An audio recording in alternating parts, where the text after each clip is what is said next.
Boy, oh boy, what a weekend. Welcome to the show, everybody. My name is Mark Farzetta. This is the Farzy Show, presented by MyBookie, mybookie.ag. So much to get into, and I so desperately wanted to be able to do a show for you guys over the weekend. I wanted to do it Saturday. We had a house full of people on Saturday. We had some family over. That was just impossible. Friday, I even wanted to do it. It was a crazy weekend for me personally. Good, all good stuff. Just couldn't get into the studio and do a show. Wanted to do a show, couldn't do a show, but now that I have you, oh my goodness gracious, I love A.J. Brown. I absolutely love A.J. Brown. And any opinion that I had of him in the moment, for instance, sideline spats, the first one he had during the course of the year. And I want to say it was against the Minnesota Vikings, where he was caught on the sideline and him and Jalen looked like they were going back and forth a little bit. I think Quez Watkins was in the fray as well. And then that was the time that Nick Sirianni had to come in and break things up. We all talked about targets. And as we got further away, and I was like, oh, man, that has to be about targets. And then the next throw went to A.J. Brown. I was like, oh, this was definitely about targets. And then A.J. Brown went to his locker, which was the scene of the drama throughout the season, apparently. Went to his locker and was like, hey, everybody, it wasn't about targets. Let me just say, it wasn't about targets. And me, a lot of other people jumped to the conclusion that, oh, I don't believe it was about targets. And then as we got further away from it, I was like, oh, this isn't about targets at all. This isn't about targets for A.J. Brown, at least. This is about targets for everyone. This is about Jalen Hurts looking around and going, oh, I'm not seeing these open receivers. And A.J. Brown calling them on it. That's what I believe that to be now. And as I thought he so eloquently pointed out when he called it a WIP on Friday, was what if I'm the guy that is the motivator? What if I'm the guy that's holding people accountable? Basically, what if I'm the guy, now these are my words, not his, what if I'm the guy as A.J. Brown that's doing the thing that everyone in the stands at Lincoln Financial Field wants me to do? What if I'm the guy that is holding people accountable just like the fans in the stands, the callers in the radio, the listeners of podcasts, the fans throughout the city of Philadelphia? What if I'm doing the thing that they want us to do? What if, unlike the head coach, and I'm not saying the head coach is supposed to throw people under the bus, but what if I'm the person that is actually holding these guys accountable and calling out their BS? You know, usually, and here's the awful thing about a wide receiver in general, especially a one like A.J. Brown, especially a wide receiver like A.J. Brown, who is so vocal. It is so easy, and I have said this before with A.J. Brown and other receivers, but mostly A.J. Brown. It is so easy to label an outspoken, determined wide receiver as a diva. I think what people, honestly, in my position, and what people root for, they have to talk about, this stuff a lot. And even the fan base, they love it to a point. Even if they hate it, oh, they really love it. There are two things, and I was thinking about this when I was going through the A.J. Brown interview. There's two things that people just absolutely love. They either love to hate it or they just love it in general. And that's a quarterback controversy is number one. Oh, man, if we get a quarterback controversy, everybody sink your teeth in. Everybody, pull up to the table for the piping hot takes that are going to be served over a quarterback controversy.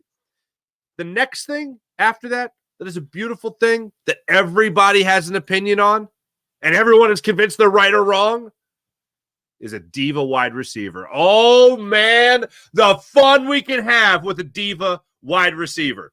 Here's the unfortunate thing, and I thought this even during the time people were coming up with their piping hot takes about what A.J. Brown would say if he spoke to the media during that 2.5, 3-week absence of not speaking to the media. I was like, you know what? He doesn't have anything nice to say. I give this guy so much credit. My take was, and turned out to be dead on balls accurate, my take on it was, this guy has nothing nice to say. He doesn't want to say anything. So what does he say during his 13-minute press conference in his locker? His media hit at his locker? I didn't have anything nice to say. I didn't want to compound the negativity. I give him so much credit for that. And I really hope that the term diva wide receiver and throwing it at A.J. Brown, I hope that's done. I hope labeling him as a diva is done, because the guy just wants to win. The guy wants to lead. In the city of Philadelphia, I thought we loved that. I thought we loved that about players.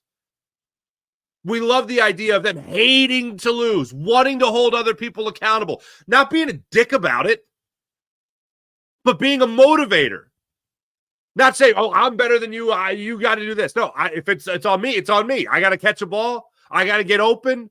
It's not the coaches. I thought we loved that about players. Everything A.J. Brown said on Friday, I thought we were supposed to love about players. I had some issues with things that they didn't get into, but we'll get to that later. But right now, with A.J. Brown and everything that he had to say, I applaud him for what he had to say in that interview. I thought it was great because we want players like that will hold other people accountable. We'll be the last one, the first one to show up, last one to leave. We'll put the extra work in. We'll be a leader. Well, I never heard a player take bullets for a head coach the way I did with A.J. Brown in this 13-minute locker room session. Oh, Nick, no, he said that was on him. No, man, that was on us. You don't hear that. And A.J. Brown did it. You don't hear guys talk about that work ethic, especially when they're being called on the carpet for, oh, they're just a diva. No, I just want to win. I thought we loved this about players. I want to be here. I love Philly. I want to win. I want to stay here. It was so interesting to listen to him speak because I think we want that type of honesty from our football players, from our athletes in general. And A.J. Brown just gave us all of that on a silver platter. I thought it was great. I really enjoyed it, and I felt it as a breath of fresh air. And I love the idea of things being said, and no matter what, like things being said about the locker room, about the quarterback, about A.J. Brown himself, about the team overall. And A.J. Brown is like, yeah, okay, I'm going to face the music. I'm going to call in, and we're going to talk. I'll give you guys 10 minutes. I think he ended up giving, 16, 17 minutes of trying to break it down for us. But all in all, I really loved what he had to say. And I think this is a player that when he's gone, either by a trade or hopefully a long career here in Philadelphia, at the end of that, we're certainly going to miss him when he's gone. I also love the idea that he just said, don't put me in the same bubble as T.O. People have been trying to do that. So A.J. Brown went on WIP. I was going on with Dan Sileo right around the time I think the call was ending. And I didn't hear anything about it. And I was still like, are we sure it was really him? That whole thing. He just called up and faced the music. He's like, I just called up to set the record straight. There's a couple of things that really jumped out to me that, of course, we'll go through here more specifically. It started out lighthearted. Like I got the impression when Jack and Ike put him on WIP, they said, he came on with this like, he was chuckling a little bit. He was like laughing. He was like, I got these ends like, I can't believe I'm doing this, but I'm doing this. So here we go. I'm here to answer questions. Wanted to clear things up. Wanted to give him 10 minutes. Like I said, I ended up giving him about 17 or 18 minutes, really. Talk about the relationship between him and Jalen Hurts is fine. I've talked about this before. You have those moments. Joe Santoliquito wrote the article on Jalen Hurts at the end of the year with the positive spin on it at the end, saying that, yeah, this is fixable. This isn't the Carson Wentz situation. This is a fixable situation.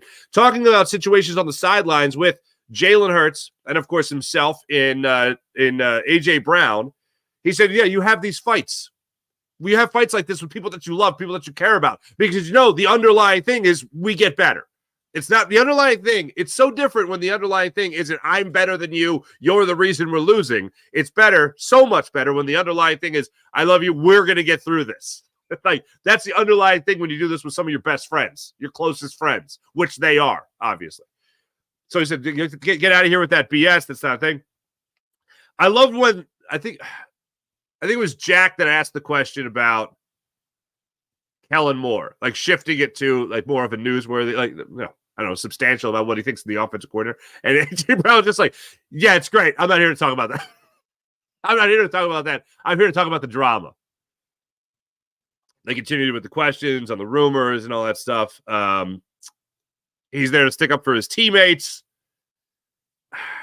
take responsibility for why everything fell apart. He was asked about why he's not happy. And he said, why do people think I'm not happy?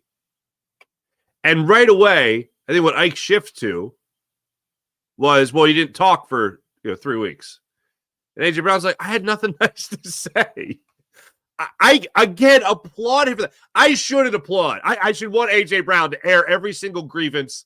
I should want him to treat every game as if it's a 10-minute phone call, 17-minute phone call to WIP. I wish that's what you could treat every single game.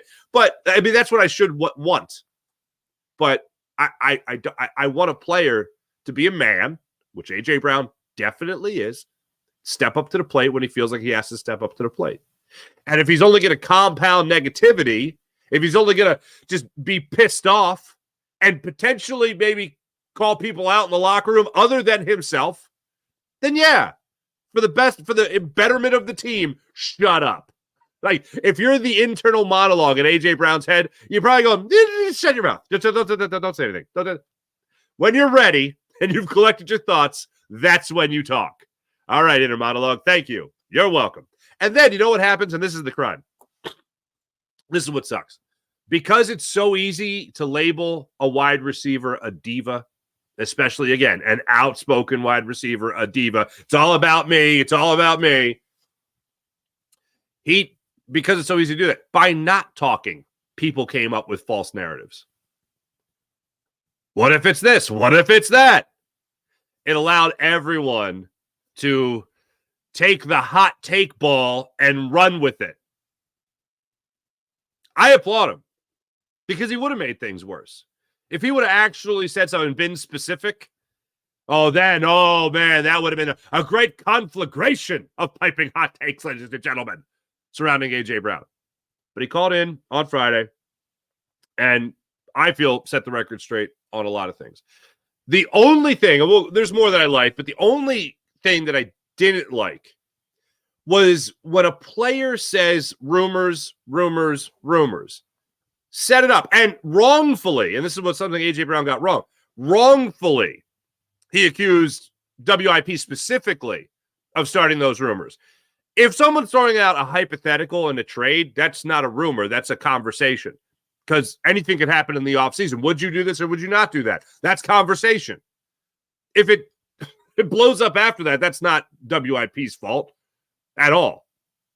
So when it comes to A.J. Brown saying that, it's like, okay, that's just, and I give Ike a lot of credit for it. He said, hey, this is all hypothetical situations. No one was reporting that you were getting traded. But then they referenced Derek Gunn's report, and they referenced the report from Fox Sports. If those are the rumors, like, address them specifically. Ike mentioned them in the interview, but if a player is saying you have to say, okay, well, hold on a second. If you're on us here and you're attacking us and saying the media can be trash, the media can be terrible, the media needs to find new jobs, well, then let's get specific here. Let's just talk about rumors. Rumors this, rumors that. No, let's talk about this report and that report. Okay, the one report is there was something terrible that went on in the Eagles locker room. What do you have to say to that, A.J. Brown?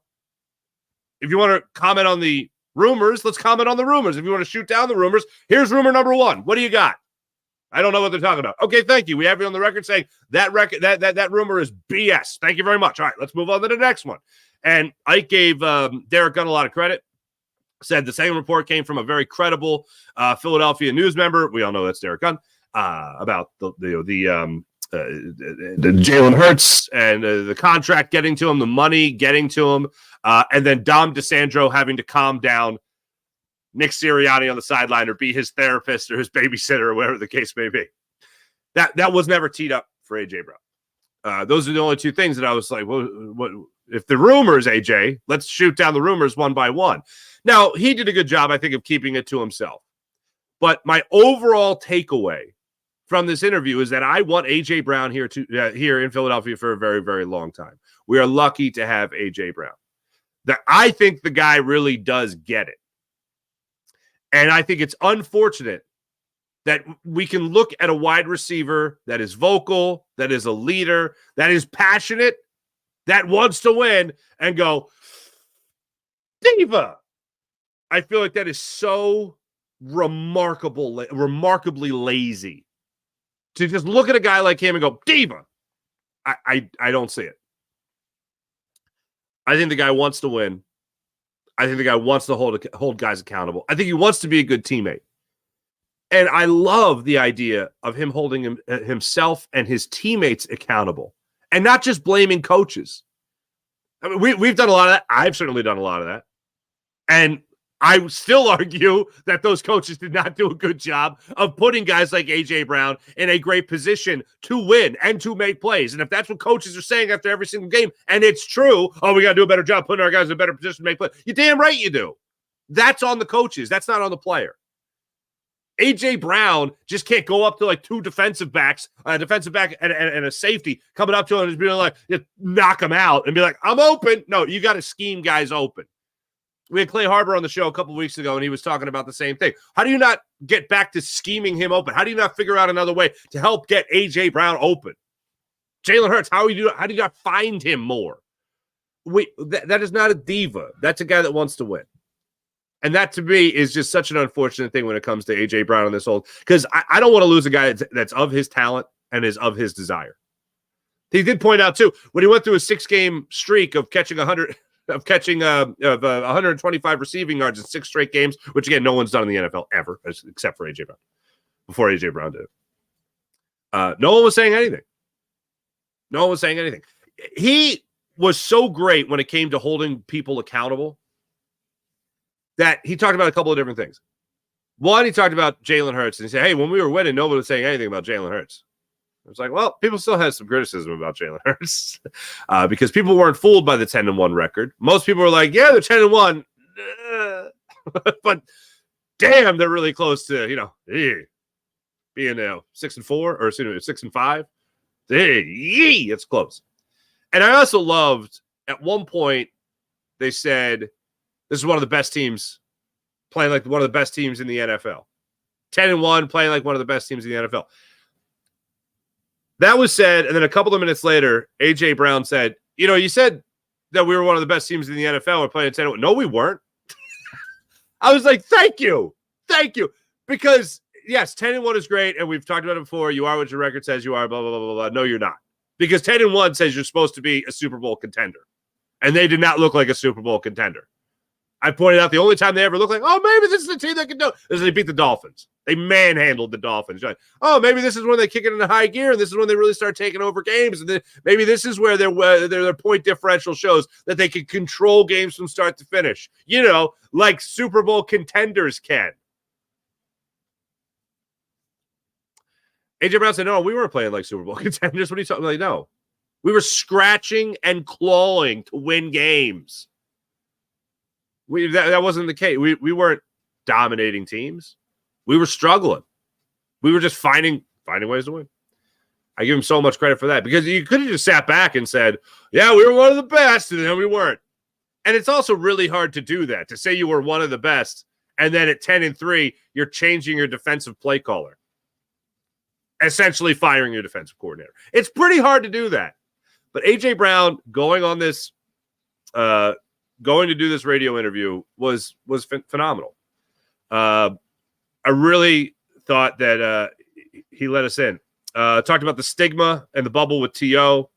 He's not afraid to speak up. He had the quote-unquote balls to call into the show today, Friday. People talking about Jalen needing to be more vocal when things are good. You didn't hear people talking about those reports. Jalen's going to be himself. I want him to be himself. That's what A.J. Brown had to say. And he just wanted Philly to know that he loves him. And anyone who's making up those rumors need to find another job. I would love to have heard him address the rumors. Not just about trading him or whatever, but does Dom DeSandro intervene when Nick Sirianni's getting into it a little too much with his coaches and his players? Yes or no? I would love to hear his response on that.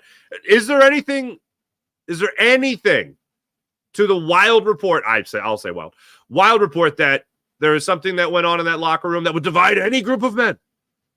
Is there anything to that? I would love to have known that. When it comes to A.J. Brown, I'll say this. I think we are lucky to have him in Philadelphia, both as a talented football player and also having an athlete of his mindset in Philadelphia is something that isn't what we always long for. Isn't that what we always want? I think it's always what we want. Holding people accountable, working his ass off, talented. Yeah, I think that's what we want here in Philadelphia. So I give him every ounce of credit. I will say this, as far as the T.O. thing goes, I don't know if I've told this story on the show before, but many years ago, I think it was at the end of the 2005 season. So the Eagles had just lost the Super Bowl to the Patriots the previous year. T.O. and everything was blown up. He had been released from the in a negative light. I remember I was producing Howard Eskin's show. I think it was my second year in radio. And I was the afternoon producer for Howard Eskin. And I'll never forget, there was no social media the way it is today. Obviously, Facebook was going on, and Twitter may have been in its infancy. I don't even know. And MySpace, I think, was still a thing. And just all of a sudden, a normal old line. I think it was line 8.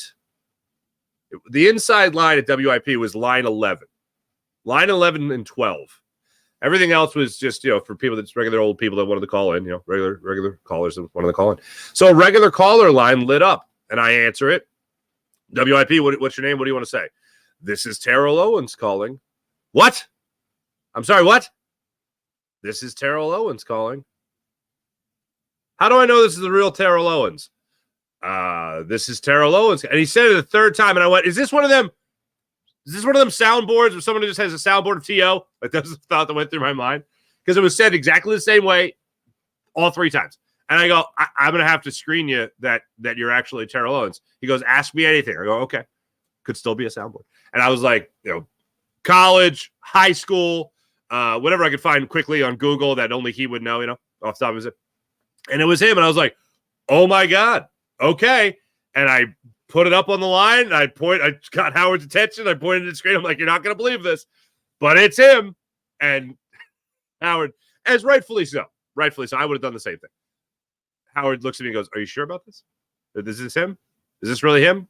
You sure? I'm like, it's him. Put him up. They talked for like 20 minutes, and it was all about T.O. getting painted in a horrible light, just like A.J. Brown. Now, there might have been a little bit more evidence to suggest T.O. wasn't exactly as look, he wanted to win. Maybe he went about it in a way that most people didn't like, Donovan being one of them. The Eagles didn't really like him in that essence as well. Should he have been paid? He absolutely should have been paid. Should the Eagles have taken care of him at the Super Bowl? Absolutely, they should have taken care of him at the Super Bowl. Should Donovan have maybe went to bat for the guy? Yeah, but I think Donovan was a little bit jealous that people were loving up on the T.O., and not so much the McNabb. You know what I mean? But I'll never forget that. And Dave Breitmeyer, if you listen to WIP, you know the name Dave Breitmeyer. Dave Breitmeyer was the remote producer. Yeah, because Howard.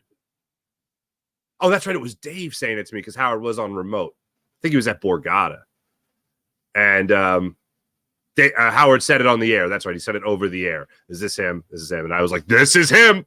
Go to him. And then they start the interview. Howard officially knows it's him. And Dave Breitmeyer says down the line, hey, way to not bleep this up. I go, I know, right? I could have just hung up on Terrell Owens.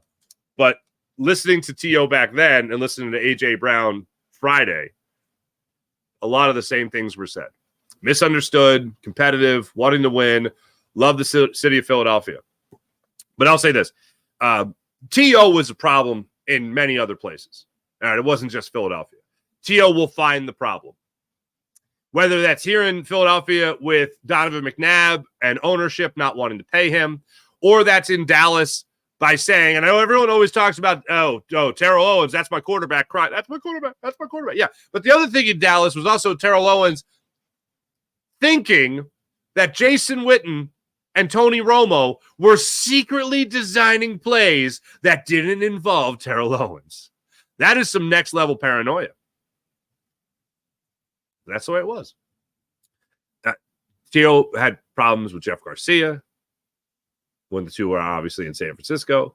T.O. had problems with Donovan. T.O. had problems with Tony Romo. He's got problems everywhere he goes. There's problems that follow. A.J. Brown has played for the Titans. He's played for the Eagles. I don't think there was a huge problem in Tennessee. They obviously didn't want him, but I don't think things blew up. And now he's here in Philadelphia, where I believe he just wants to win. He wants to hold his players accountable. when he said, "Don't put me in the TO bubble," I without even hearing him say that, when I was doing my interview with Cilio here on Jacob Sports, when I was doing my interview there, I said, people can't have it both ways with A.J. Brown. You either want him to be just the good TO, and then you want him to be the drama-filled TO. Like, one, they don't have to, they're mutually exclusive. You can have A.J. Brown be that talented wide receiver and just enjoy what the hell he does on the field and enjoy his attitude. But then you try to paint him with the same, he's a good wide receiver who's outspoken, so he's TO in everything he does. He's just as motivated by the off-the-field drama as he is to win on the field. I don't get that from A.J. Brown. The fact that he didn't speak where he could have led to a hell of a lot more drama by maybe compounding the negativity, he chose not to say anything. It's not his fault that over the next 2 weeks, 3 weeks, people went, "Oh, I know what AJ's thinking," and then went down I always say it on this show when I want to go down that way, I say the deepest, darkest recesses of my brain, where the negativity really lies. I couldn't throw that shade at A.J. Brown because the whole time I thought he was doing exactly what he was doing, which was not compounding the negativity. Instead, other people, "Oh, man, A.J. Brown, he hates everything. He's not even speaking because he hates everything so much." Really? I think the guy's making a wise decision to not say anything. It's the old adage, if you have nothing nice to say, don't say it at all. Good on him. I give him every ounce of credit in the world. Every ounce of credit in the world for not opening his mouth during that time. And I love the idea that he went out there and made that call in. And I think in the beginning he realized how ridiculous it was. Not to call in, not just because, but that he felt he had to call in because of all the stuff that had been said.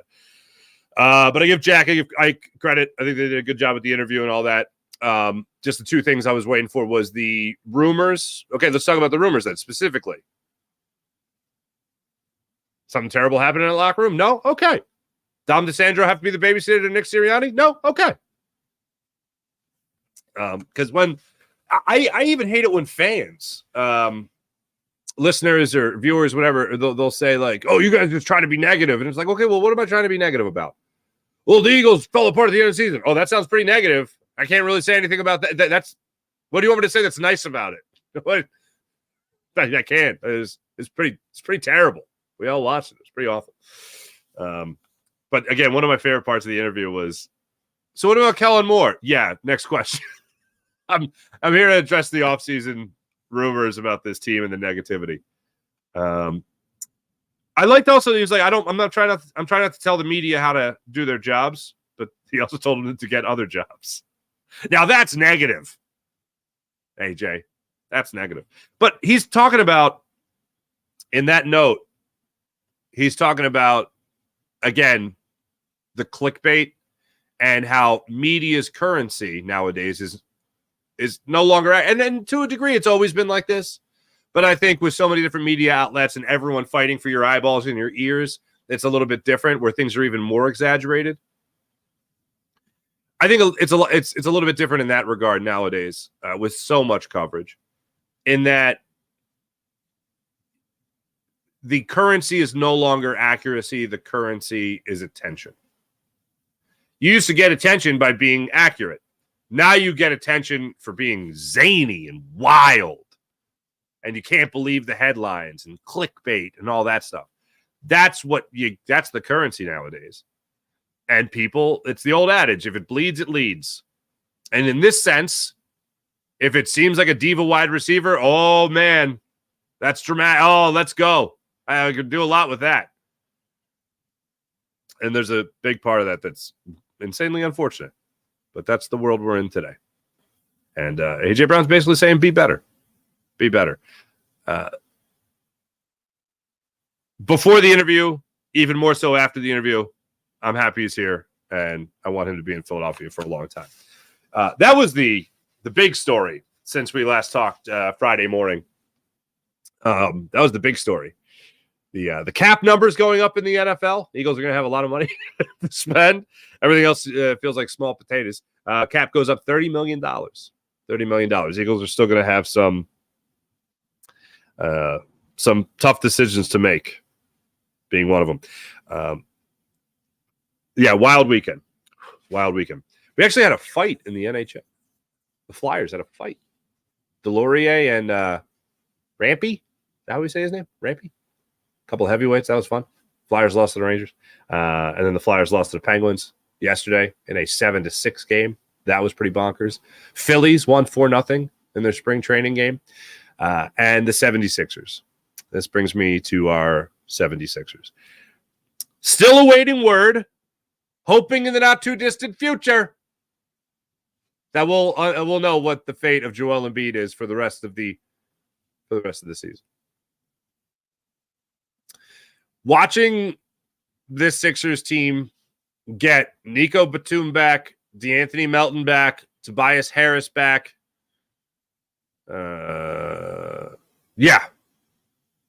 Having them acquire Buddy Hield and Campaign, and then seeing them lay an egg against the Bucks kind of let you know where they are right now. And I know, fine, Doc Rivers is back, whatever, fine. But damn, son, this Sixers team looks like they're headed for the play-in tournament. And I was really hoping that wouldn't be the case. But that's what it looks like. And, hey, look, all the nice things. Look, I understand they're without Joel Embiid. You hear it from Tyrese Maxey quite often. Got to do this without the big man. Without the big man playing, we got to do this, we got to do that, we got to start better, got to finish stronger, got to be more aggressive. And in a lot of instances, you saw that. You have seen that. Yesterday, not so much. They were absolutely outmanned yesterday. They were outplayed yesterday.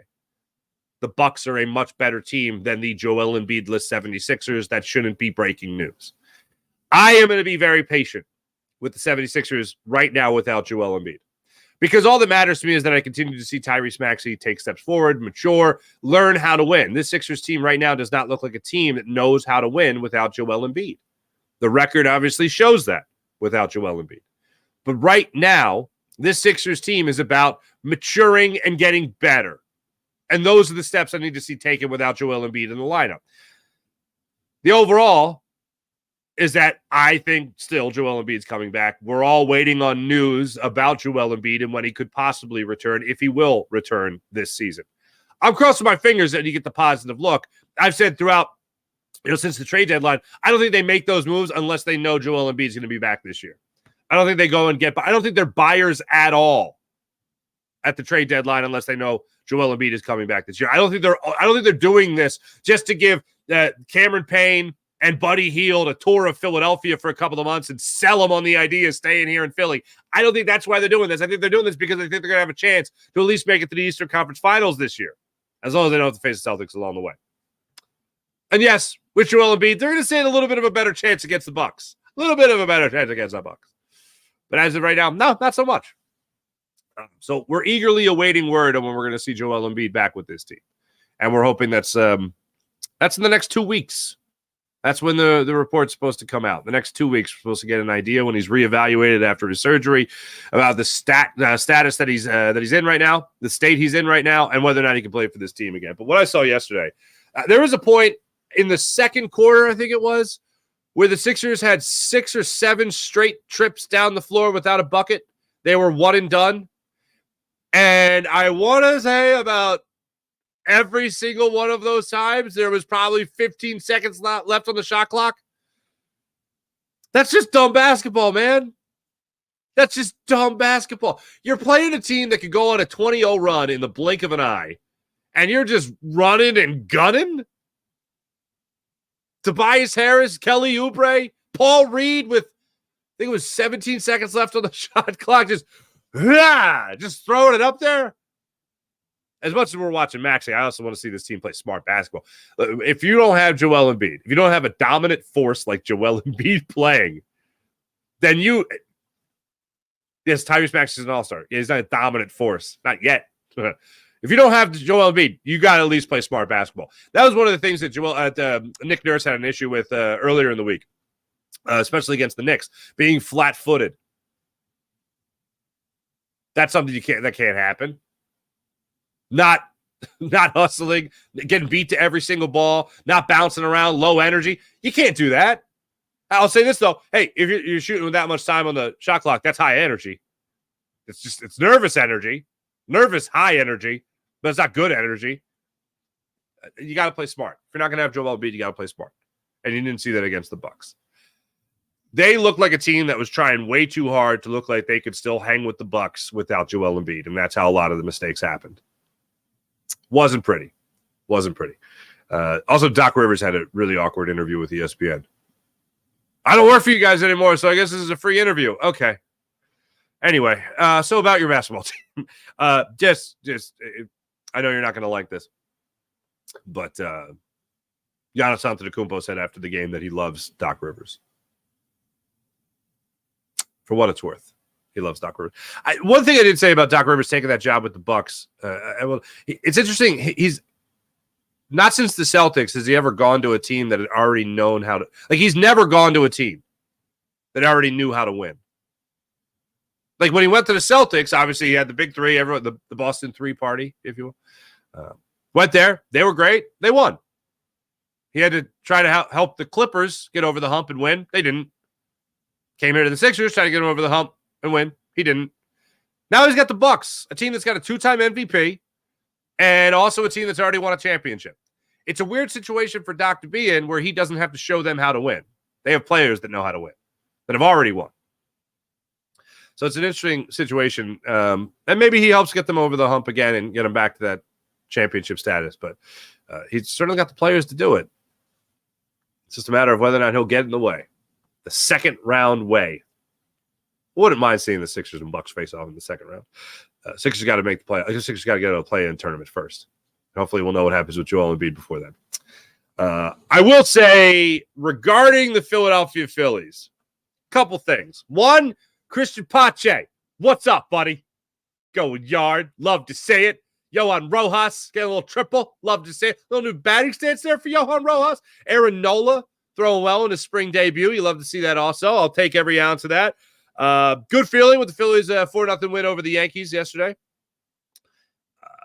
This has been the subject of a lot of drama, and I can only think that they are going to correct this.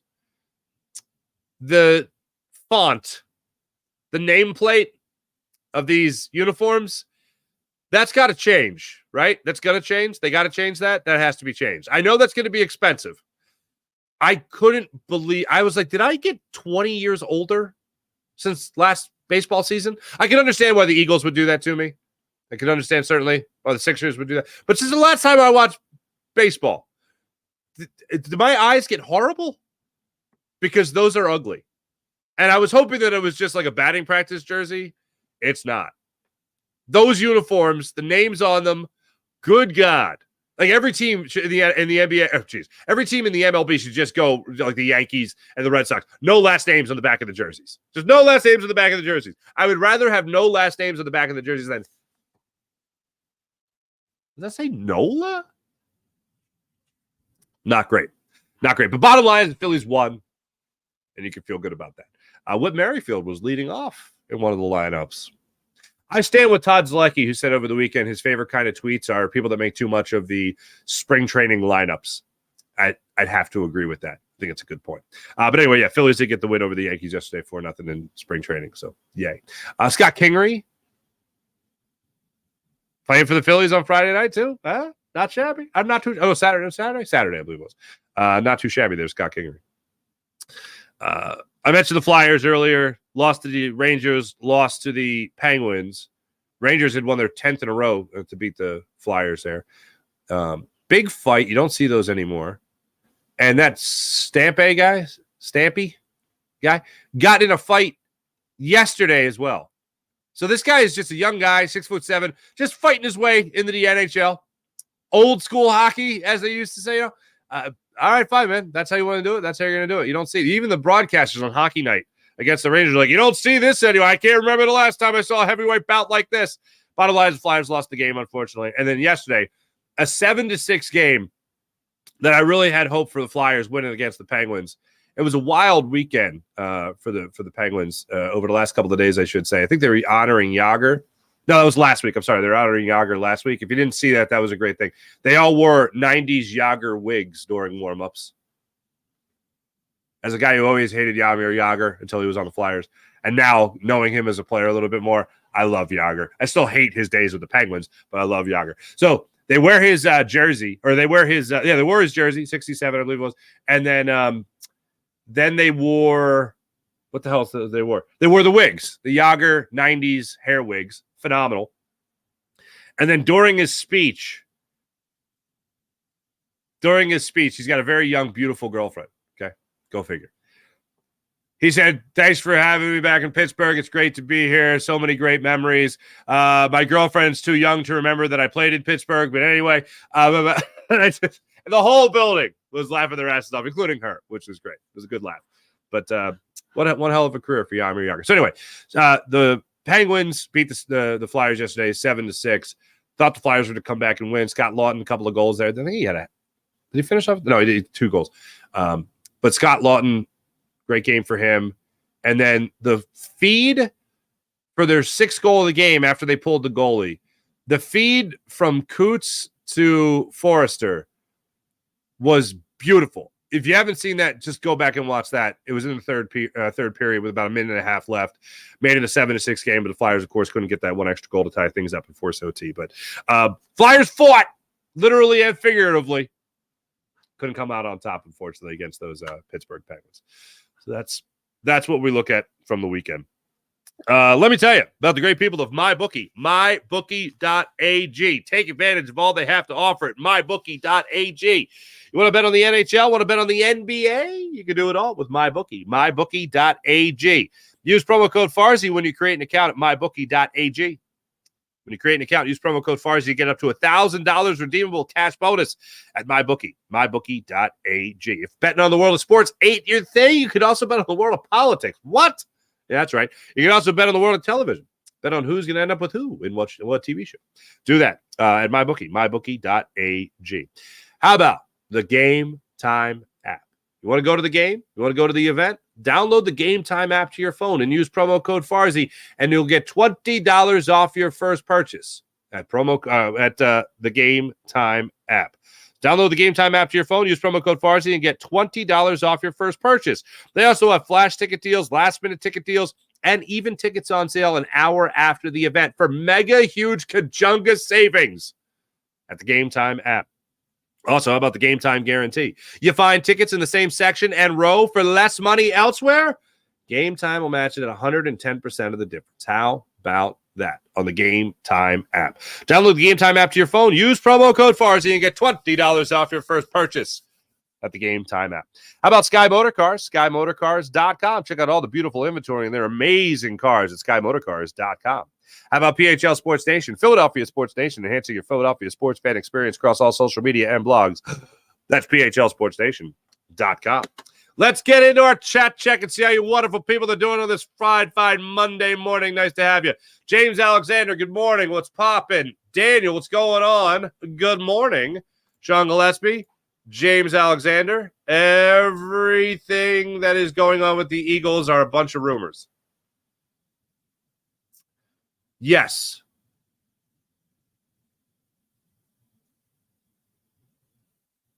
Huh. Look like, I'll just say an alien. Find a new job. You're hot trash poop. Thank you, Scott. Thank you for chiming in on the program. Nice to have you. Where's little Nicky at? Oh, Nick Sirianni, says Kyle. Yeah. I don't know. Sean Gillespie, AJ is a competitor who wants to win badly. I agree. And I thought we loved that. But apparently we love to vilify it. Fuji, what's going on? Good morning to you. Mark, keep it going. Thanks, Mark. Appreciate you. Sean Kilrain, what's going on? Jamie James, nothing but great stuff coming from number 11. Let's let it be.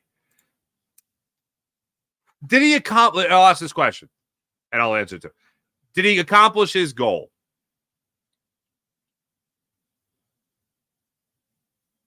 The rumors are still the rumors. I understand, hey, everyone that wants to start rumors, find a new job. Okay. I get that. But the one thing he was never asked specifically about was Derek Gunn saying that Dom DeSandro is a calming influence, if you will, to Nick Sirianni. Also, that there was something that would divide any group of men. That's what I would have loved to hear the comment. One by one. Not just rumors in general, because there's a lot of rumors, but specifically. And guess what? Throughout the rest of the offseason, there's going to be even more rumors. So what the hell? I want to hear him on the specifics of those rumors. So if he's just saying in general, if you start rumors, find a new job. Well, no, some of these guys are really good at that. Derek Gunn is really good at his job. Derek Gunn is really tapped in. So let's get into it. Is Dom Sandro not a calming influence or a necessity on the sideline for Nick Sirianni? And can you think of anything in the locker room that was so egregious that tore it apart at the end of the season? That was the reason why everything fell apart. No? Okay, move on. So those two things are still open to me. Just saying, oh, if you start rumors, you find a new job. I agree. If you just start rumors for nothing, you should find a new job. That's why I don't just throw things against the wall. But, well, let's see if it sticks. That's why nobody should do that, but yet that's what we reward with our attention. No longer the accuracy, but the attention. How much drama can I stir up with this? It's unfortunate, but it's the way it is. But Jamie, overall, I agree. Great stuff from him. Absolutely. So did he accomplish his goal? I think for the most part, to realize that he's not the cancer in the locker room, if you will. Seth said it best, give it your all and win as much as possible, and they will love you forever. When things are good, expect the critique, criticism, and anger. It is what it is. When things aren't good. But here's the thing, even when things are good, for instance, when they're 10-1, we're like, I don't know about this. It just doesn't feel good. And then literally they only drop to 10-3, and they make a major change within the organization. I said at the time, and I say it again now. Never let it be said again, well, you are what your record. No, you're not. Because at 10-3, you're not a team that fires your defensive coordinator. You're not a team that makes a defensive coordinator play caller change. It's damn ridiculous. But yeah, Sean Gillespie, what's going on? Hello again. Everyone's saying exactly. Yeah, I agree. No, Sean Kilray, I agree for the most part of that.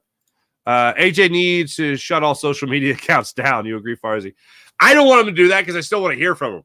Oh, and by the way, I didn't even say this. On Friday's show, I was like, this isn't AJ Brown. This can't be AJ Brown. It was AJ Brown. AJ Brown on the media finding a new job. That was totally AJ Brown. Pretty funny.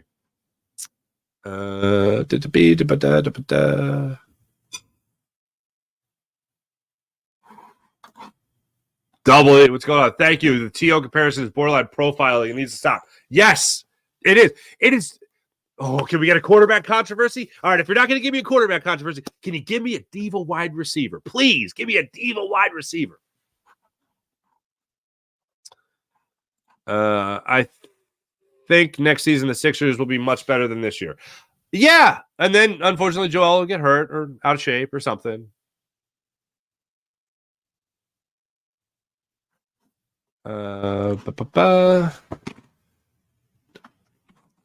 Wait, Nola 13. It's a good sign. Let's keep it going. 13. Wait, hold on a second. No, what? I don't know what the hell's going on with my computer. Anyway, he didn't have 13 strikeouts. Nola 13K, it's a good sign. Did he have 13 strikeouts? I wouldn't have thought that he pitched that long. Trey Turner said, everyone will dislike these jerseys. He's absolutely right. Yeah, they're pretty terrible. Paul Mancini was up. Is anyone else tired of all this drama, I assume, around the Eagles? I'm still trying to crack the code on what the hell happened at the end of the year. And that's even what I said on Friday. We are still in a spot where at the end of the year, we were left wanting so much more. The Eagles left so much to be desired at the end of the season. Even at 10-1, not playing great football, and they're still 10-1, like, all right, you know what? You'd rather be 10-1, still trying to figure things out, than trying to be 6-5 and trying to figure things out, or 5-6 and trying to figure things out. So, yeah, okay, 10-1, figure it out. You got to win like two more games, and you'll have home field advantage. You'll have number one seed, at least the division in your back pocket. Never happened. Everyone's talking drama. Billy Bob Joe, I appreciate that AJ Brown has gone out of his way to explain himself, and he's convinced me that he's not your typical TO diva receiver. He actually cares and wants to win. Billy Bob, I agree. Here's the difference. T.O. does that type of call in. And like I said, with me and when he was on with Howard, he did that similar, but not identical. T.O. makes that call on Friday. T.O. talks about how open he was, or AJ talks about how open he was. If he's T.O., he talks about how open he was, and Jalen missed him. Not, we all have to be better. Yes, did he say, I want the ball, give me the ball? Yes, he did. Don't you want the receiver to say? He's not saying, give me the ball, that's the only way we can win. He's not saying that. He's saying, give me the ball because I want to help you win.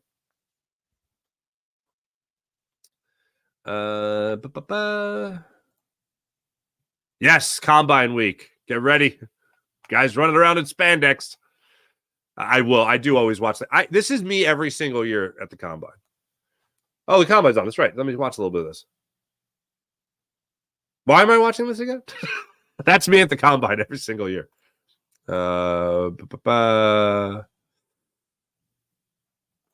April. Good morning, April. Nice to see you. Nameplates are terrible, or not. Their nameplates are rough. They absolutely are.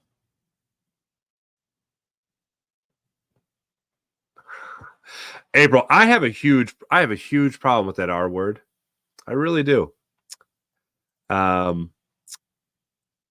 don't even want to get into it, but I got a big problem with it. Sean Gillespie takes 6 7. Wait, like an alien? Scott is having one of the better hair days too. I don't know. Maybe, possibly, probably. Anyway, that's all that. That's all that. Thanks everybody in the chat. You guys are wonderful as per usual. Let's get to the morning rush brought to you by Sky Motorcars, skymotorcars.com. I think I can do this. I don't know. Computer's freezing up on me. I don't know what the heck's going on here. So I'll just go and have to do it the old-fashioned way. Flyers are back at it against the Lightning tomorrow night, 7 o'clock. So keep your eyes peeled for that. Flyers looking to bounce back from 2 straight losses. They didn't have that nice win against the Blackhawks, though. So hopefully they'll be able to bounce back against that. Sixers, by the way, they're going to be back at it. I think they're back at it again tomorrow night.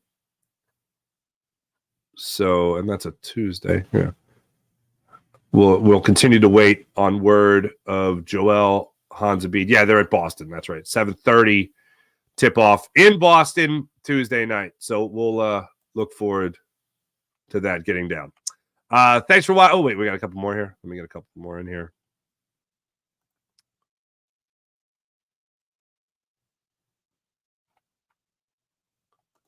Have a great Monday. Thanks, man. Appreciate it, Paul.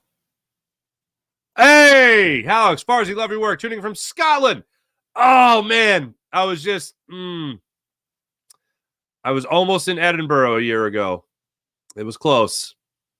We ended up going to Paris. No offense. We ended up going to Paris, but I really want to go to Scotland. And my son is really into watching Brave right now. My daughter went through the phase of watching Brave. Now my son's going through the phase of watching Brave. And it's like, damn, I really want to go to Scotland. But yeah, that's awesome. Enjoy Scotland. Glasgow's better. All right, I'll file that away. All right. Why not hit both? Let's get nuts. Slager, guys often look good in spring training, but then fade. But the Phillies look like they have an actually tough decision on the last bench guy. Yeah, it is going to be tough. We'll get more of that as spring training goes on. Thanks for watching. Thanks for listening. You guys are wonderful as per usual. We'll be back with you guys tomorrow. Break down some Eagles off-season moves and what the plan will be going forward. We'll get into all that and more coming up tomorrow. Have a great rest of your day, everybody. My name is Mark Farzetta. This is the Farzy Show, presented by MyBookie, mybookie.ag. Have a great rest of your day, everybody. See you.